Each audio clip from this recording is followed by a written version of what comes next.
Fala pessoal, o professor André Estudas, te passando por aqui muito rápido para gravar um vídeo sobre o tema 335 que foi julgado pela TNU na última sessão do dia 4 de setembro de 2024. Então, vamos aqui para o material. Primeiramente, nós precisamos saber qual foi a questão controvertida submetida à TNU. E aparece aqui para vocês, eu vou ler só o essencial. Saber se é devido o pagamento de salário de maternidade assegurada à gestante cujo serviço desempenhado é incompatível, guarda essa palavrinha aqui, com a prestação de atividades à distância, tendo em vista o disposto na Lei 14.151. Vamos dar uma olhadinha aqui nessa Lei 14.151. Ela foi publicada em maio de 2021, então nós ainda passávamos pela pandemia, e diz o seu artigo 1º: durante a emergência de saúde pública de importância nacional decorrente do coronavírus, a empregada gestante que ainda não tenha sido totalmente imunizada contra o referido agente infeccioso, de acordo com critérios definidos pelo Ministério da Saúde e pelo Plano Nacional de Imunizações, deverá permanecer afastada das atividades de trabalho presencial. Parágrafo 1º. A empregada gestante afastada nos termos do caput ficará à disposição do empregador para exercer as atividades em seu domicílio, por meio de teletrabalho, trabalho remoto ou outra forma de trabalho à distância, sem prejuízo da remuneração. Portanto, é muito claro que o objetivo da Lei 14.151 é preservar a saúde da gestante e do nascituro, dizendo o seguinte: olha, se ela não tiver sido totalmente imunizada, ela precisa sair do trabalho presencial e ficar à disposição do empregador exercendo atividade em regime de teletrabalho. O problema, e por isso eu pedi para vocês guardarem a palavra incompatível, é que em alguns casos a função exercida pela segurada gestante é incompatível com o trabalho remoto. Imagine o caso de uma cozinheira, de uma segurada empregada doméstica, como compatibilizar as funções. Antes de nós passarmos para o julgado da TNU, a tese que foi definida no julgamento, eu preciso contextualizar vocês acerca da jurisprudência do STJ, porque a matéria vem sendo julgada pelo STJ no âmbito da primeira e da segunda turmas do tribunal, sob a perspectiva tributária, mas a matéria vem sendo julgada pelo STJ.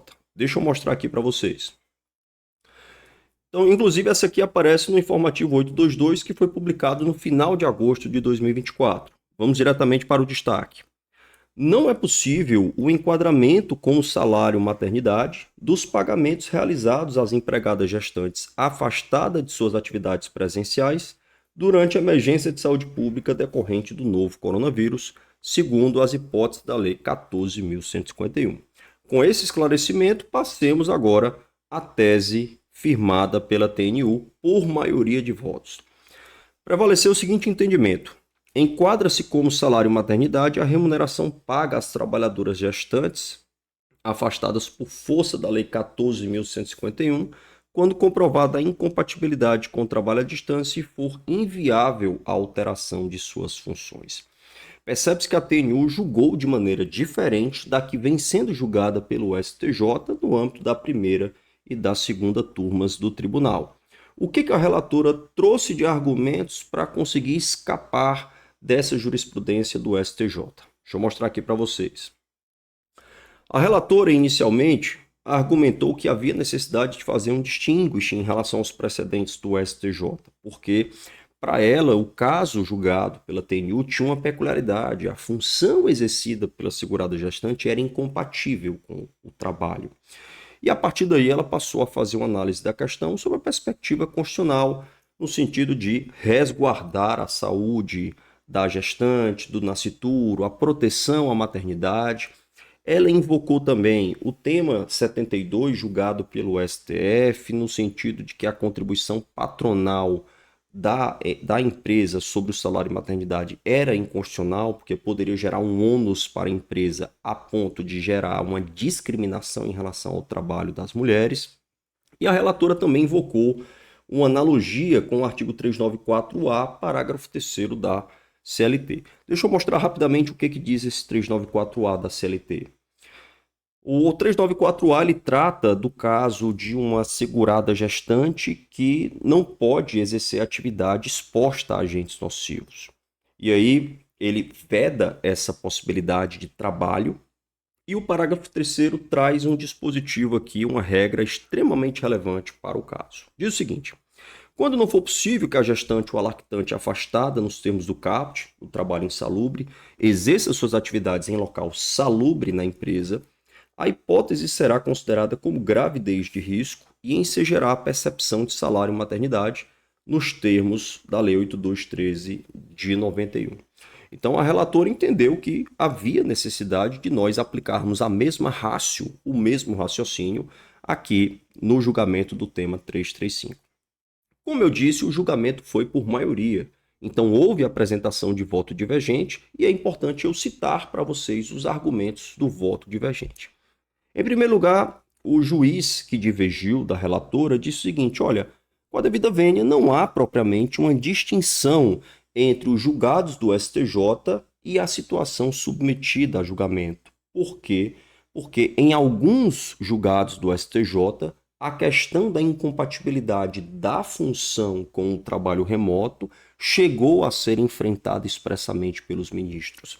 E aí, inclusive, o juiz que divergiu traz um excerto aqui do voto do ministro Herman Benjamin, que expressamente enfrenta essa questão. O juiz que divergiu também argumentou que a hipótese da Lei 14.151 é diferente da hipótese do artigo 394-A, parágrafo 3º da CLT, são situações diferentes. Ele argumentou finalmente que, ao determinar a concessão de salário maternidade nesse caso, nós estaríamos estendendo o benefício sem a prévia fonte de custeio, e isso violaria a um só tempo o princípio da pré-existência de custeio, previsto no artigo 195, parágrafo 5º, como também o princípio do equilíbrio financeiro atuarial que vem a rebote. E agora, o que nós temos pela frente? O INSS ele pode eventualmente apresentar algum tipo de insurgência sobre a matéria. Haveria, em tese, dois caminhos para o recurso. Um é para o STJ, por meio de pedido de uniformização de interpretação de lei, o PUIL, e o outro é o recurso extraordinário para o STF. Ocorre que nós temos algumas dificuldades para acessar esses dois tribunais nestes autos, e eu explico por quê. No caso do PUIL, as decisões elas acontecem, as decisões do STJ, no âmbito da primeira e da segunda turmas do tribunal. Não há precedente qualificado pelo STJ e também não há decisões em sede de embargos de divergência e outro PUIL que trate expressamente sobre a matéria. Então, se não há precedente qualificado, não há embargos de divergência e não há PUIL sobre a matéria, não há, no entender do STJ, jurisprudência dominante que possibilite o acesso ao tribunal nestes autos. Já no que diz respeito ao STF, o caminho natural seria o recurso extraordinário, mas nós temos uma dificuldade. É que o STF, ao julgar o tema 1295, ele entendeu o seguinte: é infraconstitucional a controvérsia sobre a natureza da remuneração paga à empregada gestante afastada das atividades de trabalho durante a emergência de saúde pública do Covid para fins de compensação com as contribuições devidas pelo empregador. Então vejam que aqui o STF entendeu que a matéria julgada sob a perspectiva tributária ela era infraconstitucional e fechou a porta para o recurso extraordinário. É fato que nestes autos nós temos a concessão de salário maternidade sem previsão legal, o que viola o princípio da pré-existência de custeio e os demais princípios que vêm a rebote, a exemplo do princípio do equilíbrio financeiro atuarial.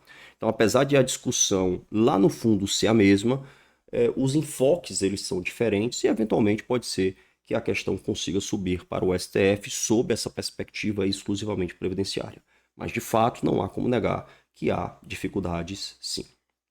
Pessoal, então era isso que eu gostaria de passar para vocês. Espero que o vídeo tenha sido útil. Se você tiver gostado, curte o vídeo, compartilha. E se você quiser ter acesso ao material, vai lá no meu Instagram, procura na bio que eu vou disponibilizar o material para vocês. Um grande abraço e até o próximo vídeo. Valeu!